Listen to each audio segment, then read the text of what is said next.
Students, आज हम class 12th और 10th के जो चैप्टर रिफ्लेक्शन ऑफ लाइट वाला चैप्टर वो खत्म हो गया। उसके न्यूमेरिकल के जो बेसिक कॉन्सेप्ट होते हैं उस पर हम चर्चा करेंगे, ठीक है ना। तो एक्चुअली मेरे पास इंग्लिश की बुक है, इसलिए मैंने इंग्लिश में क्वेश्चन लिख रखा है। अगर हिंदी मीडियम वाले बच्चों के पास दिक्कत हो रही हो इंग्लिश को देखने में, तो वो मुझे अपने क्वेश्चन सेंड कर दें, जो भी नहीं हो रहे हो मैं उनको करके भेज दूंगा, ठीक है। अब यहाँ समझ लें, हिंदी इंग्लिश कोई मैटर नहीं करता, बस कॉन्सेप्ट क्लियर होना चाहिए, ठीक है। सबसे पहले मैं क्वेश्चन पढ़ देता हूँ, उसका फिर मैं हिंदी में बोल दूंगा और फिर मैं आपको समझा दूंगा। बस एक बार समझ लेना ध्यान से, तो आपको हिंदी इंग्लिश से कोई दिक्कत नहीं होने वाली, ठीक है। तो पहला क्वेश्चन ये है, अ candle is placed at distance 3 centimetre in front of a concave mirror of radius of curvature 24 centimetre, locate the position of image of candle. क्या मतलब है समझ लो कि एक मोमबत्ती है, वो 3 सेंटीमीटर दूर रखी गई है, किससे? अवतल दर्पण से, कॉन्केव मिरर यानी कि अवतल दर्पण से, जिसकी त्रिज्या कितनी दे रखी है हमें? 24 सेंटीमीटर, ठीक है। तो हमें जो कैंडल यानी मोमबत्ती का जो प्रतिबिंब है उसकी पोजीशन बतानी है कि वो कितनी दूर बनेगा और कैसा बनेगा और कहां बनेगा, ठीक है। ये आप समझ रहे हैं। तो सबसे पहले हमारे पास 3 चीजें होती हैं, सॉरी 4 चीजें होती हैं, यू, एक V, एक R और एक F।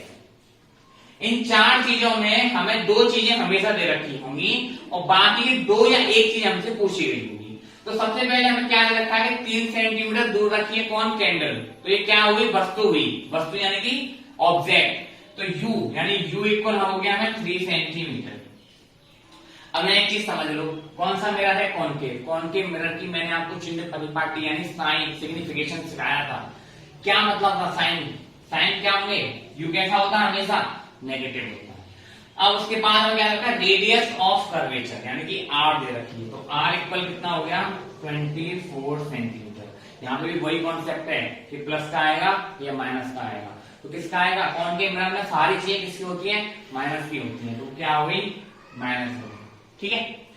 अब आर हमें दे रखा हो तो हम एफ निकाल लेते हैं। कैसे निकालते हैं बताओ? एफ इक्वल क्या होता है? R/2 यानी कि 24/2 कितना होगा? माइनस के 12 सेंटीमीटर।